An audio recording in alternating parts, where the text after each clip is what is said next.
자, 하나님 말씀 보겠습니다. 사사기 3장 31절입니다. 사사기 3장 31절 한 절입니다.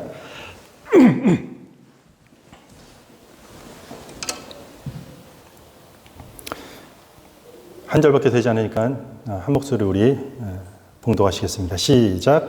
에훗 후에는 아낫의 아들 삼갈이 있어 소문은 막대기로 블레셋 사람 600명을 죽였고 그도 이스라엘을 구원하였더라.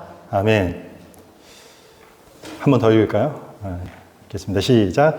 에훗 후에는 아낫의 아들 삼갈이 있어 소문은 막대기로 블레셋 사람 600명을 죽였고 그도 이스라엘을 구원하였더라. 아멘. 자, 오늘 말씀 제목은 하나라는 주제로 하나님 말씀을 함께 나누도록 하겠습니다. 이스라엘 백성이 애굽의 노예로 400년 동안 노역을 치르다가 홍해를 건너 광야를 지나 가나안 땅에 들어가게 됩니다. 하지만 세월이 지나면서 이스라엘 백성들은 하나님께 반복해서 죄를 짓는 이야기가 시작이 되는데 그게 바로 저희가 읽은 사사기의 이야기입니다. 하나님 앞에 죄 짓고 죄 지으면 이방 나라가 와서 압제하고 한 사람의 사사를 세워서 다시 그들을 구원시키고 그 땅에 평화가 오고 그리고 다시 시간이 지나면 죄 짓고 하나님 구원하시고 사사를 통해서 이 반복, 이것이 사사기의 일정한 패턴입니다. 하나님께서 민족의 위기 때마다 한 사람의 사사를 통해서 구원하시는 이야기가 사사기의 주제라고 할 수 있습니다. 사사가 뭐냐면은 재판하는 사람, 다스리는 사람이라는 그런 뜻이 있습니다. 우리는 사사기를 통해서 기드온, 입다, 우리가 잘 아는 삼손과 같은 사사들의 이름과 그들이 활약했던 어떤 사건들은 비교적 잘 알고 있을 것입니다. 하지만 삼갈 누군지 아십니까? 아마도 대부분은 잘 모르실 것입니다. 성경을 읽는다 할지라도 한 절밖에 등장하지 않기 때문에 그냥 지나칠 수가 있습니다. 삼갈은 그냥 쉽게 얘기하면 무명의 사사라고도 할 수 있습니다. 그래서 성경을 읽다가 이 한 절밖에 없잖아요. 설명이. 그냥 무심코 지나가거나 특별히 이런 한 절밖에 언급되지 않은 삼갈이라는 인물에 대해서는 우리는 크게 관심을 두거나 주목하기 어렵기 때문입니다. 삼갈은 비록 성경의 다른 사사들과 달리 많은 지면을 할애하고 있지는 못하지만 성경 안에서 사람의 이름이 정확하게 거론되었고 민족을 구원했다라는 것 자체는 아주 영광스러운 일입니다. 그래서 오늘은 이 삼갈이라는 인물을 통해서 하나님의 구원의 특별한 방식과 또 한 줄로밖에 등장하지 못했던 삼갈을 통해서 우리 그리스도인들이 품을 수 있는 소망에 대해서 우리가 이 시간 함께 나누고자 합니다. 계속해서 이렇게 화면을 띄워놓을 것입니다. 한 절밖에 되지 않으니까 이것을 보면서 우리 함께 삼갈에 대해서 살피도록 하겠습니다. 31절 서두에 보면은 에훗 후에는 이라고 이야기합니다. 그러니까 시기가. 에훗이라는 인물은요, 지금 삼갈 전에 있는 사사의 이름입니다. 에글론 왕을 물리치고 모압 사람들로부터 이스라엘 백성들을 구원한 사사가 에훗입니다. 그런데 그로 인해서 80년 동안 그 땅에 평화가 찾아왔다고 성경은 기록합니다. 보통 한 사람의 사사가 등장한 다음에 그 사사가 죽은 이후에 다른 사사가 등장하는 반복된 이 사이클의 이야기가 사사기의 전형적인 패턴입니다. 그런데 이 에훗이 죽은 다음에 삼갈 사사가 등장하는 것이 아니라 4장에 보면 그 다음 바통을 이어받는 사람은 우리가 잘 아는 여선지자라는 드보라 사사가 등장합니다. 그러니까 에훗 후에라는 말은 에훗이 죽고 난 다음에 다른 사사가 세워진 것이 아니라 에훗이라는 사사가 죽은 다음에 드보라라는 사사가 다시 새롭게 일어나는데 에훗 후에는 에훗이라는 사사의 노년기, 인생의 저 끝에 이 마무리, 후반부라는 뜻입니다. 에훗이 모압에서 이스라엘을 구원한 뒤에 80년 동안 그 땅에 평화가 임하는데 거의 이제 80년이 꽉 차는 그런 시기 정도로 추측하면 될 것 같습니다. 에훗이 늙고 힘이 없어지고 나이가 들었을 때 그때 호시탐탐 그 땅을 노리고 있는 블레셋 사람들을 물리치는 사사가 바로 삼갈이었다라는 그런 뜻으로 해석할 수 있습니다. 한마디로 삼갈은 에훗을 도왔던 사사입니다. 다른 사사를 돕는 사사라고 할 수 있습니다. 삼갈은 그 시대의 주인공 사사가 아니에요. 처음부터 등장하는 그리고 그 시대를 통치하고 다스렸던, 재판했던, 하나님 앞에 그렇게 영광스럽게 쓰임받는 주인공이 아니라는 것입니다.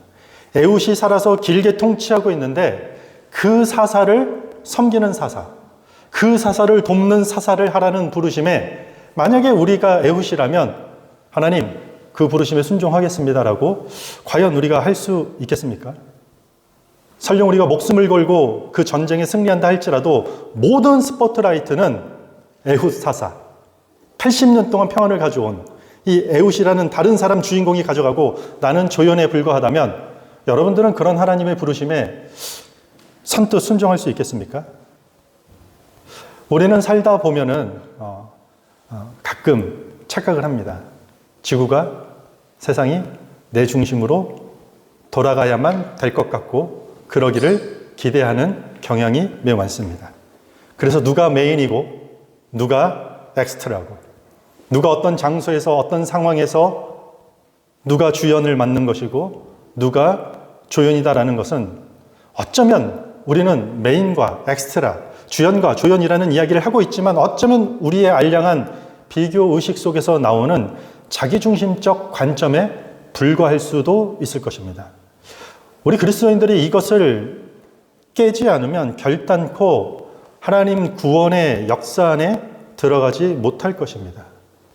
이런 관점에서 보면은 우리가 교회 안에 타파되어야 될 악습들이 좀 있는 것 같습니다. 캐나다에 있는 한인교회 또 한국에 있는 한국 교회들을 보면은요, 가끔 어떤 교육자가 한 교회 부서를 맡게 됩니다. 예를 들면 청소년 부서를 맡습니다. 그리고 1년 사역하고 2년 사역하고 30명밖에 되지 않았던 청소년들이 40명, 50명 이런 숫자적인 부흥을 하고 성장을 하게 됩니다.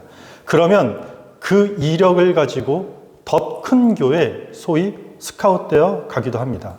사역자들은 그 사이에 그 과정을 점프라고 한다고 합니다. 저도 들었습니다. 그러니까 더 큰 교회로 점프해 간다는 것입니다. 그래서 거기 가서 더 많은 숫자로 기록하면 더 큰 교회, 또 거기서 더 많은 숫자로 부흥시키면 더 큰 교회, 이렇게 해서 큰 교회의 사역자가 되는 것을 목표로 한다는 것입니다. 그러니까 목회자가 청소년들의 신앙을 집중할 수 있을까 없을까요? 집중하지 못해요. 그 다음 역할 뭐죠? 더 큰 교회에서 더 큰 역할을 바라본다라는 게 얼마나 안타까운 현실입니까? 우리가 주목해야 될 것들은 좋은 역할, 주목받을 만한 역할 따위가 아니라는 것입니다. 성경은 그 역할이 거룩한 역할인지, 그 역할이 신실한 역할인지가 더 중요하다라는 것입니다. 그러므로 내가 무슨 역할을 할지 우리는 고민할 필요가 없고, 그것이 거룩한 일인지, 그것이 신실한 일인지, 설령 그 거룩하고 신실한 일이 주연이 아니라 엑스트라, 행인 일, 남자 일, 여자 일, 이런 주목받지 못하는 역할이라도 순종으로 감당하는 저 여러분들이 되시기 바랍니다. 삼갈은 이렇게 조연과 같은 역할을 감당한 사사라고 할 수 있습니다. 삼갈이라는 이름은요, 성경 전체에 여기 한 명밖에 등장하지 않습니다. 왜냐하면 이스라엘식 이름이 아닙니다. 누지 문서라고 하는 고대 문헌에 보면은 삼갈이라는 이름이 많이 등장하는데 가나안 지역에 살던 후리안 사람들의 이름입니다. 한마디로 이방 출신의 사람들의 이름이에요. 삼갈은 이방인이라고 할 수 있어요. 이방인이 이스라엘을 지금 구원했다라는 것은 아주 매우 독특하고 특별한 일이 됩니다. 유대인들이 오랫동안 매일 했던 감사의 기도가 있었습니다. 세 가지를 놓고 감사하는데, 문자 그대로 받아들이지 않아도 됩니다. 이제 과거의 이야기죠. 여자가 아닌 남자로 태어나게 해주셔서 감사합니다. 지금 이런 기도 하면 안 되죠. 아주 큰일 나죠. 며칠 전에 다른 교회 목사님을 만났는데 큰애 아들, 둘째 아들, 그리고 늦둥이를 임신했대요. 자기는 또 아들이 나오면 집을 떠날 것이라고 선포를 했대요.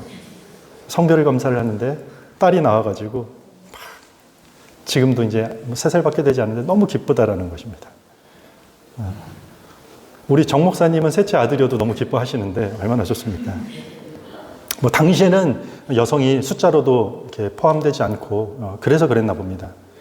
또 두 번째 기도는 노예가 아닌 자유인으로 태어나게 하신 것을 감사합니다라고 기도했답니다. 마지막으로 했던 기도가 뭐냐면 제가 이방 사람이 아니라 유대인으로 태어나게 하신 것이 감사합니다. 그러니까 이스라엘 백성들에게는 뼛속까지 이방인에 대한 부정적인 시각이 강했다라는 것이에요. 그런데 지금 내용을 보면 삼갈이 이스라엘 민족을 구원한 자로 오늘 등장한다라는 것입니다. 만약에 저희가요, 여기 다 우리 한국 사람들이잖아요. 우리 민족을 구원한 역사책을 보고 있어요. 인물들을 쫙 보는 거예요. 이순신 장군, 백범 김구, 도산 안창호. 근데 갑자기 야마모토 그러면 어때요? 뭔가 이질감. 우리 민족을 야마모토가 구했다고? 좀 불편하지 않으실까요? 지금 이 삼갈이 그런 느낌을 주고 있는 것이에요. 이스라엘 백성들한테. 자기 자신도 아니고 이스라엘을 구원한 사서로 지금 이방 혈통의 삼갈이 지금 부름받았다라는 것이요. 이방인의 한계, 결코 히브리 백성이라고 하지만 물론 성경을 히브리 민족이라고 할 때는요, 성경의 표현이 잡족이라고 표현을 해요. 표현이 좀 그렇죠. 그러니까 이스라엘 백성들이 애굽에서 나올 때는 하나의 혈통적 민족이 아니라 계층을 뜻하는 것이요. 애굽에 억압받는, 그러니까 다양한 이방 민족들이 섞여 있었어요. 광야를 지나면서도 합류해서. 그것을 총칭적으로 이야기하는 게 히브리 백성이고 이스라엘 백성이라는 것이요. 그러니까 혈통적으로 오리진, 그러니까 완전히 이스라엘 민족은 아니라는 것이죠. 이방인의 지금 한계를 삼갈이 넘었다라는 것이요. 출신의 한계를 지금 넘고 있었다라는 것이에요. 우리는 그런 말 많이 하죠. 그것이 중요하지 않다고 하지만 은연중에 궁금해요. 도대체 어디 출신인지, 어느 지역 출신인지, 그 사람이 어느 학교 출신인지. 뭐 여기선 그렇지 않죠. 여기가 국내인지 한국이 해외인지 뭐 헷갈리지만 한국에선 국내파냐 유학파냐. 우리 사회는 종종 출신이 우리의 신분으로 포장이 되고 그리고 그 신분이 그 사람의 정체성이 되는 양 우리가 착각하고 살아가게 된다는 것입니다. 그러나 하나님의 부르심의 출신이 어디 있겠습니까? 국경도 인종도 초월하는 것이 성경의 처음부터 끝까지의 역사고 하나님의 방식이라는 것입니다. 그러므로 우리는 어떤 출신으로 우리가 살아가야 하는 미래를 단정하거나 규정하지 않길 바랍니다. 삼갈은 이방인의 한계, 지금 출신의 한계를 넘겼던 사사라고 할 수 있습니다. 심지어 오늘 본문 보면은 그를 이렇게 소개하고 있습니다. 아낫의 아들 삼갈. 누구의 아들이라고요? 아낫의 아들. 아낫은요, 전쟁 여신의 이름이에요. 그러니까 바울이 아니라 바알신의 아내로 여겨지던 종교가 아낫이에요. 만약에 아낫이 신의 이름이 아니라 그냥 정말 아빠 이름 아니면 엄마 이름이라고 할지라도 이것은 누가 봐도 이방 종교의 광 쪽으로 빠졌던 가문이라는 뜻입니다. 대부분의 신학자들은 그렇게 해석하지 않아요. 아낫의 아들이란 말은 마치 우리가 그들은 하나님의 아들이다 뭐 이런 뜻입니다. 아낫을 신실하게 섬겼던 자의 가문이라는 뭐 그런 뜻이라고 해석합니다. 삼갈은요 혈통적으로는 이방인이었지만 후리아 사람으로서 자신들의 이방신을 섬기지 않고 여호와 하나님만 섬기기 시작하였다라는 것을 보여주고 있습니다. 그 과정과 그 시기는 알 수 없지만 그는 섬기던 신을 바꿨다라는 것이에요. 과거에는 아낫의 아들이었지만 그런 우상을 버리고 하나님의 부르심에 순종할 만큼 신실한 하나님의 아들로 바뀌었다라는 것이요. 우리 흔히 이런 말 하죠. 집중의 동의어는 포기라는 말이 있습니다. 집중.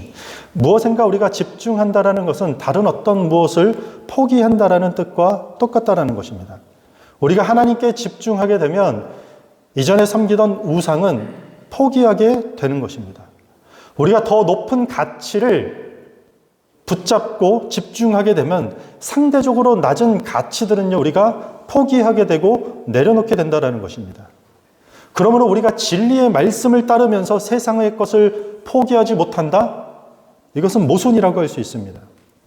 하나님을 사랑하면서 하나님이 목숨까지 내바쳐서 사랑한 이웃을 사랑하지 않는 것은 기독교 신앙이 아니라고 할 수 있는 것입니다. 우리 안에 왕자를 우리가 누구에게 내어주고 있는가? 여러분들의 삶의 방향키를 누구에게 내어주고 있습니까? 하나님입니까? 아니면은 모두가 동일하게 얘기하는 성경과 무관한 세속적 가치관입니까? 아니면 그런 모든 것들을 잡다하게 내가 끌어모아서 내가 여전히 그 왕좌에 앉아서 모든 삶의 방향키를 여러분들 스스로가 쥐고 있습니까? 오늘 본문에 한 줄밖에 등장하지 않은 이 삼갈은 이름은 비록, 그 출신은 비록 아낫의 아들이었지만 하나님의 아들로서 하나님께 부름받고 순종한 사람으로 기록되고 있습니다. 이 삼갈은 민족의 위기에서 어떻게 이스라엘 백성들을 구원하였느냐? 블레셋 사람들을 600명을 물리쳤습니다. 그런데 그 물리쳤던 도구가 조금 아주 특이합니다. 뭐라고 나와 있죠?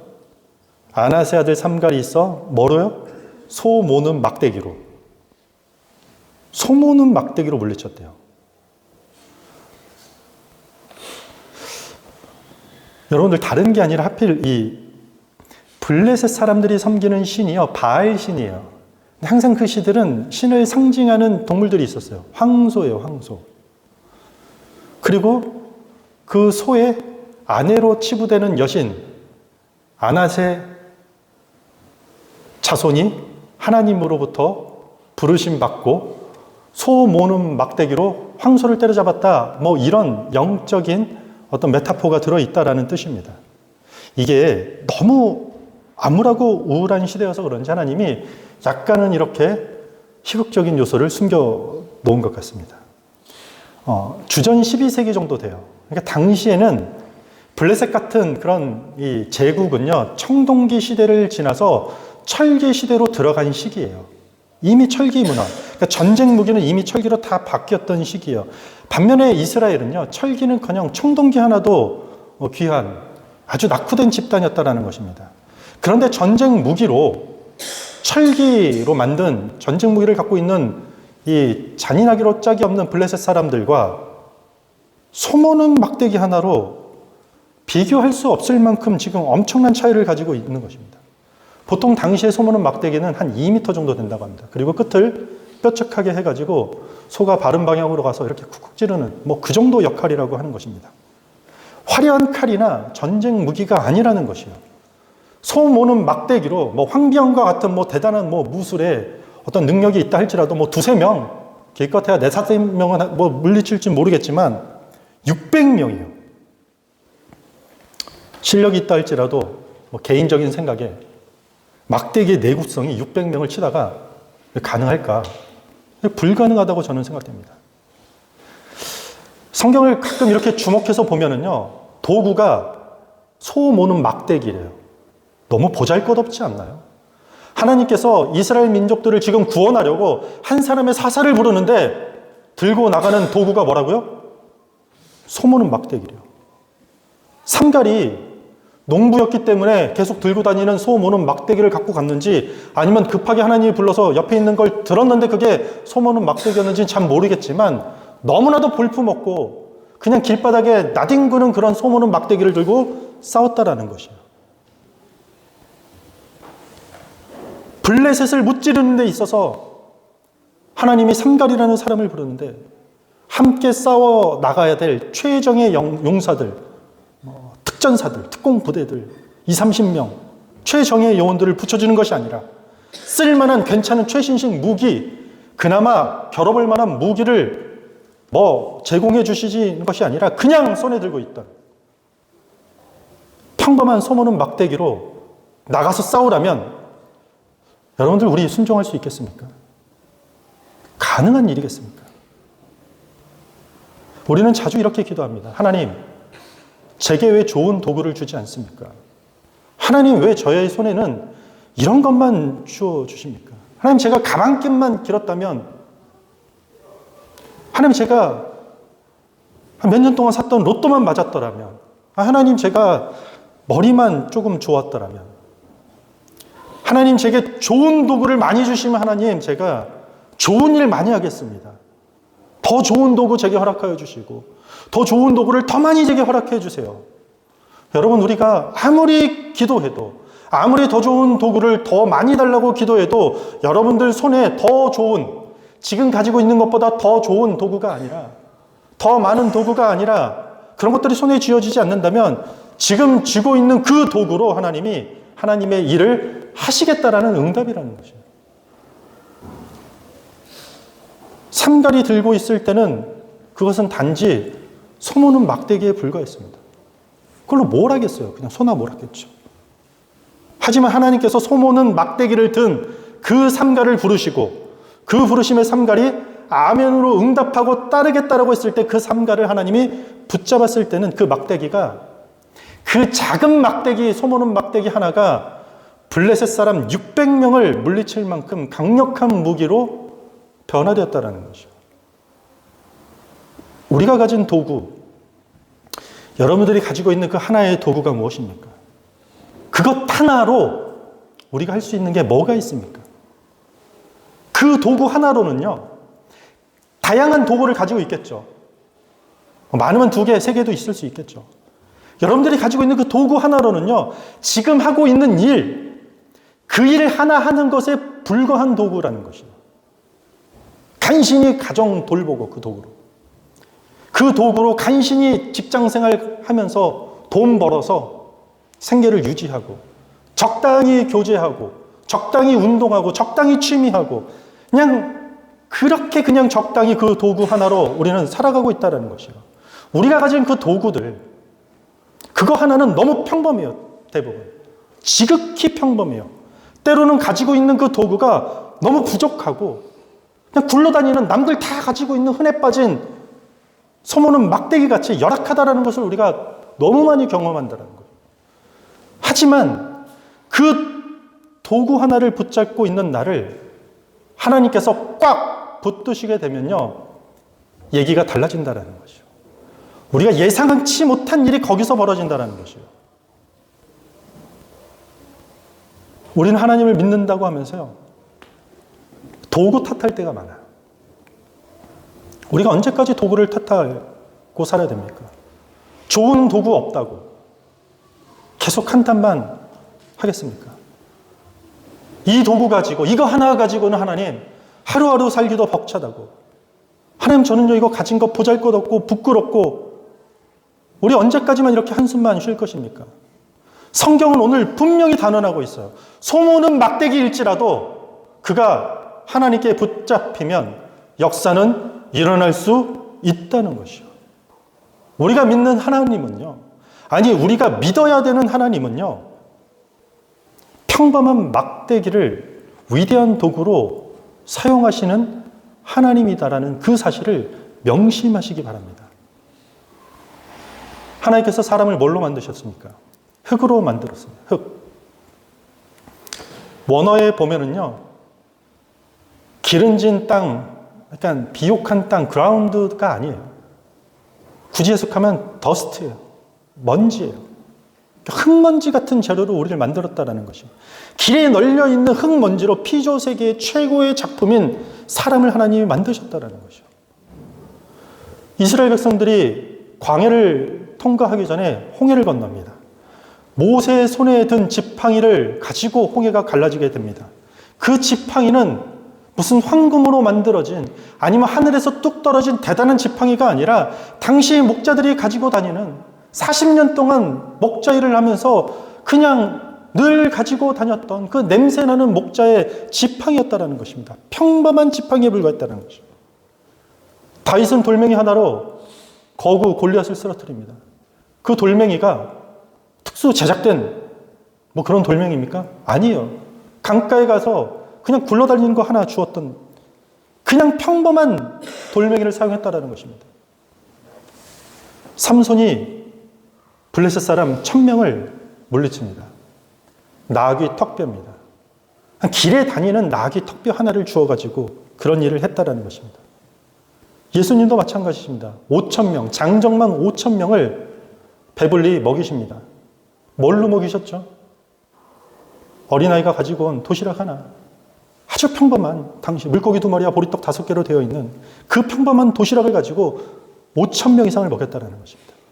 하나님은 평범한 것들을 들어서 비범한 일에 사용하신다라는 사실을 성경은 계속해서 이야기하고 있습니다.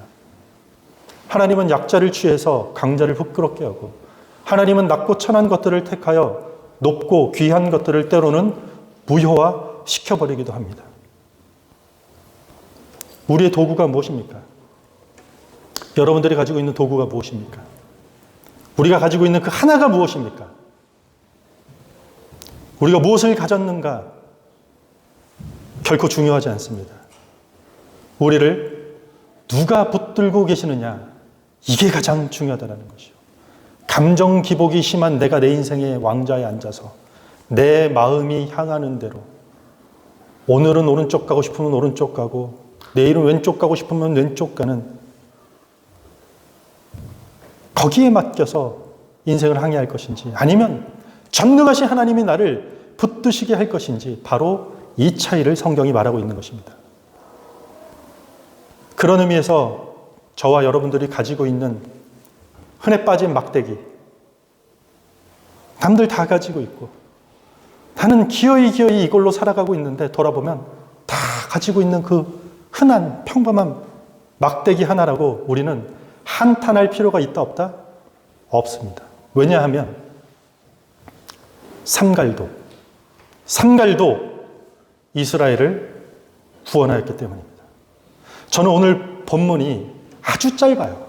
그런데 이 짧은 한 구절 속에 한 글자가 너무 크게 보여요. 그 도. 한번 읽어볼까요, 여러분들? 죄송한데 뒤에 문을 한번 좀, 안쪽 문을 닫아주실래요? 자, 한 명만 닫으시고 한번 31절 읽겠습니다. 그 도를 크게 읽으셔야 됩니다. 네, 중요합니다. 시작!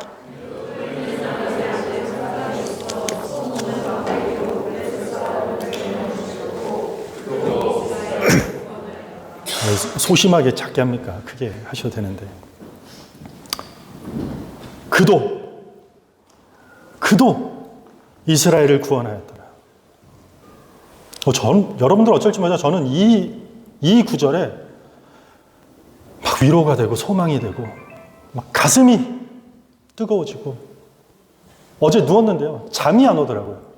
한 3시쯤에 자려고 누웠는데 이 문장 때문에요, 막 마음이 회복되고, 그러면서 막 가슴이 벅차오르더라고요.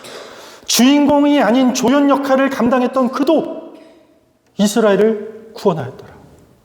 이방인의 한계, 그 출신의 한계가 있었던 그도 이스라엘을 구원하였더라. 아낫의 아들이었고 우상 숭배의 영향 아래 있었던 그도 이스라엘을 구원하였더라. 손에 가진 도구라고는 그냥 흔해 빠진 평범한 소모는 막대기가 전부였던 그도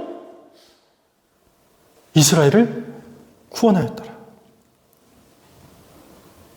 삼갈의 이야기 앞에 에훗이라는 사사가 들어가. 그는 왼손잡인데 엄청난 첩보원같이 막 숨어 들어가가지고 에글론 왕을 칼로 처단하는 아주 드라마틱한 긴 이야기가 등장합니다. 삼갈 이후에 등장하는 사사는 드보라예요. 극적인 요소가 너무 많아요. 삼갈의 이야기는요, 이 사이에 끼어져 들어간 한 절에 불과해요. 한 절. 하지만 삼갈도 에훗처럼, 드보라처럼, 그도 하나님의 부르심에 반응했고, 그도 불안과 공포의 시대, 백성들을 구원하는 일을 그도 하나님 앞에 순종하면서 그 일을 해내었다는 것입니다.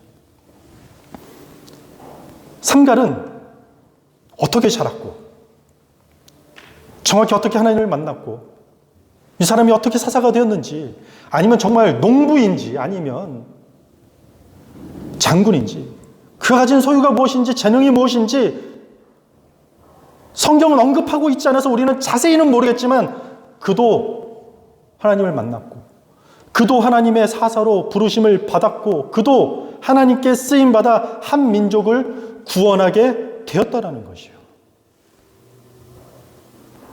하나님이 쓰시는 사람의 표준, 우리 그 원래의 그 기준, 그 프로토타입이라고 하죠.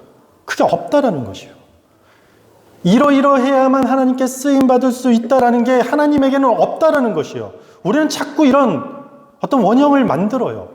목사는 이래야 되고, 장로는 이래야 되고, 집사는 이래야 되고, 초신자는 이래도 되고, 하나님이 쓰시는 그런 프로타입 원형이 없다는 것이에요, 성경은.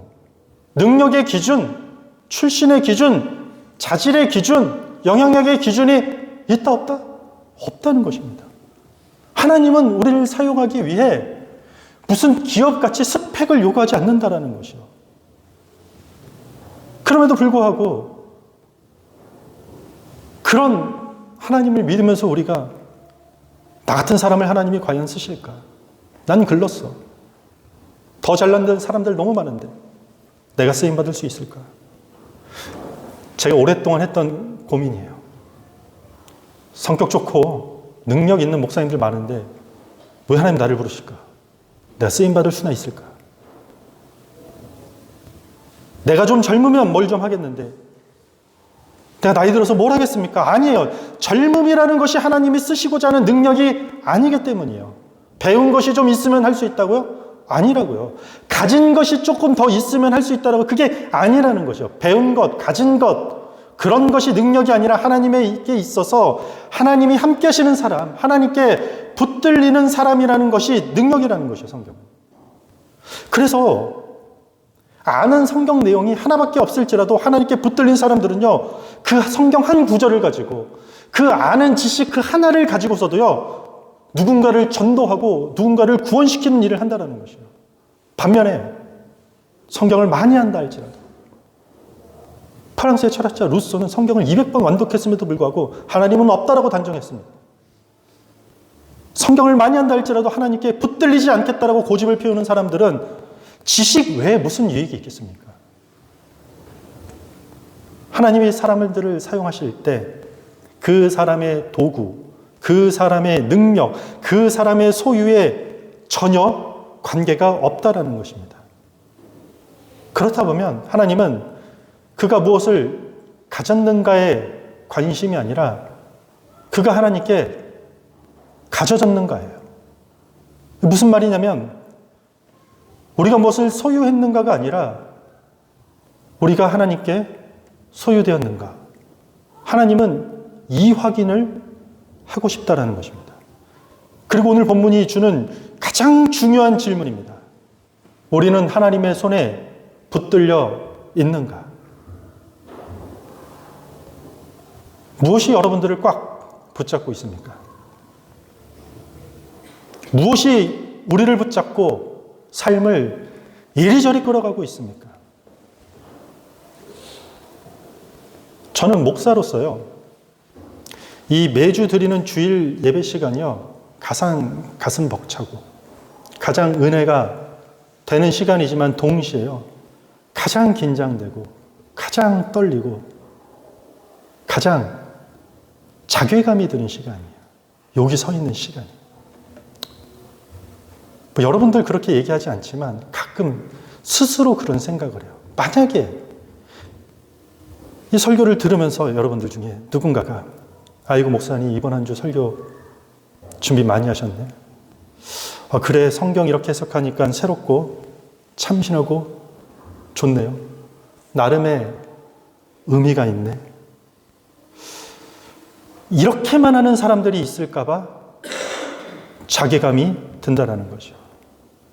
아직 나는 저런 설교나 저런 하나님의 가르침이나 그런 메시지는 조금 받아들이기 부담스러운데 라는 또 그런 류의 성도가 있을까 봐 너무 이 시간이 저를 힘들게 한다는 것이요.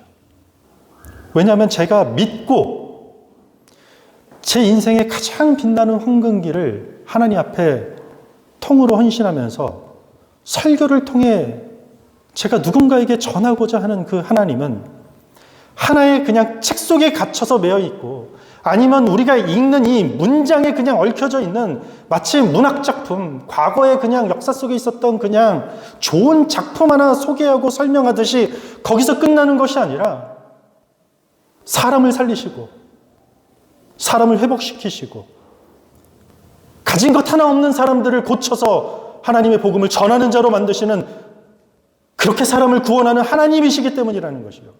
그래서 이 예배가 국가대표 축구 경기,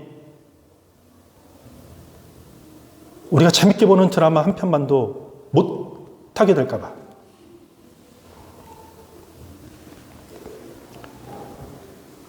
그게 가장 저를 힘들게 한다는 것이요. 잠시라도 행여나 제가 하나님 손에 붙들려 있지 않게 되어서, 그래서 이 시간 자체가 위대한 하나님보다 그냥 한 사람이 들고 있는 흔해 빠진 막대기만 초라하게 보이면 어쩌지라는 염려가 저를 짓누를 때가 있다는 것이요.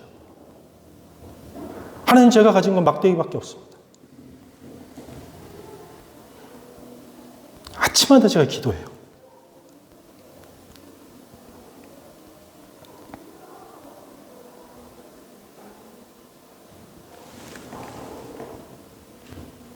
매번 그래요. 자신감 있어 보이지만 매번 그래요. 특별한 거 하나 없는 하나님, 잘난 것 하나 없는 그 흔하고 평범한 것, 주님, 저는 이것밖에 가진 것이 없습니다. 그러니 하나님, 저를 붙들어 주시옵소서. 오늘 아침에도 눈 뜨자마자 한 기도요. 이불에서 나오기 전에, 하나님, 저를 좀 도와주세요. 제가 가지고 있는 그 평범한 막대기가 그거 들고 휘두는 시간이 아니라 하나님 앞에 붙들려서, 하나님, 우리가 드리는 그 예배가, 우리가 드리는 그 찬양이 그 평범한 예배 같지만 그것들을 하나님 사용하셔서 비범한 시간으로 누군가의 영혼을 변화시키고 누군가의 삶을 통째로 도전하게 하는 그런 예배가 되게 해주시옵소서. 우리의 재능, 우리가 가지고 있는 능력들, 우리의 출신들, 우리의 한계들, 내 도구라는 것, 그거 하나밖에 되지 않을지라도 그런 우리가 하나님께 붙들리면은요, 이야기는 완전히 달라질 수 있다고 성경은 우리에게 소망을 주고 있습니다. 우리의 소망이 어디 있습니까? 하나님밖에 없어요. 소모는 막대기를 든 삼갈도 이스라엘을 구원하였듯이 너도, 우리도 이 시대를 구원할 수 있음을 저는 믿습니다. 저게 여러분들 아멘 할 수 있습니까? 우리 능력이 아니잖아요.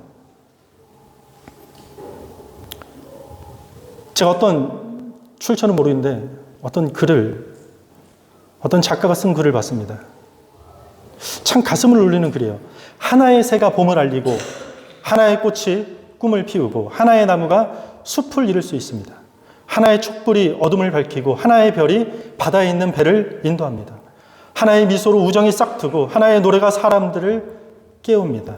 하나의 박수 소리가 영혼을 고양시키고 말 한마디가 우리의 역경을 딛게 하고 하나의 소망으로 영혼이 일어나고 한 번의 손길로 우리는 사랑을 느낍니다.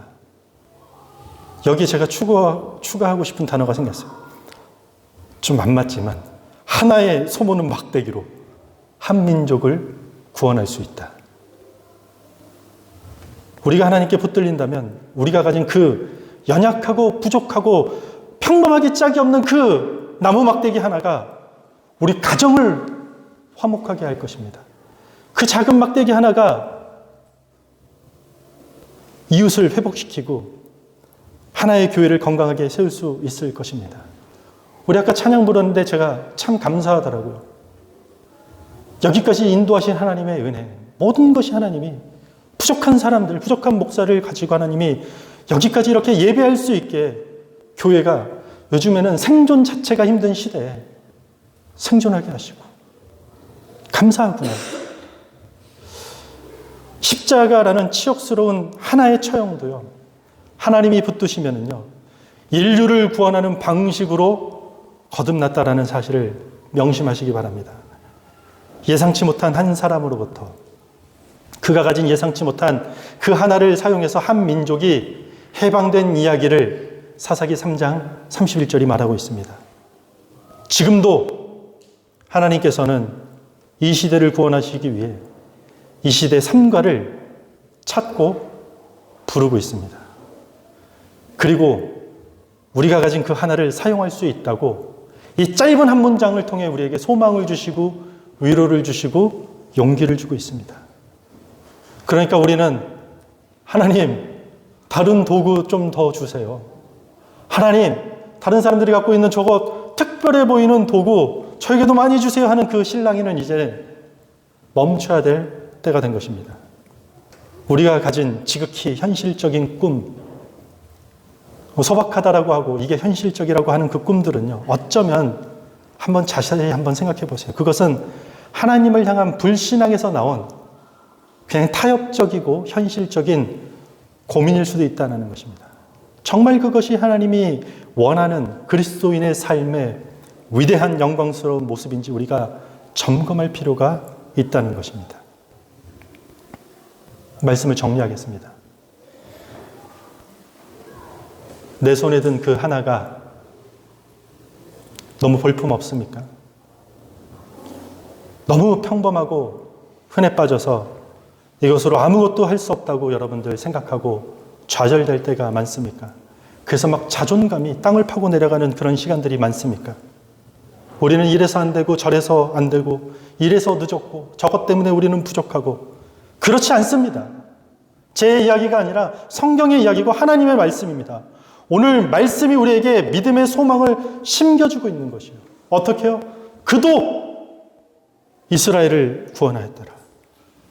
우리도 이 이기적인 시대를 구원할 수 있다.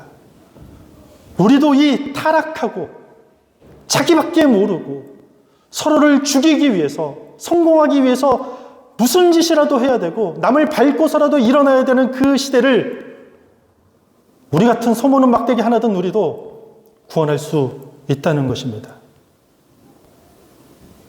우리도 은혜를 망각하고 사랑을 외면한 이 시대를 구원할 수 있습니다.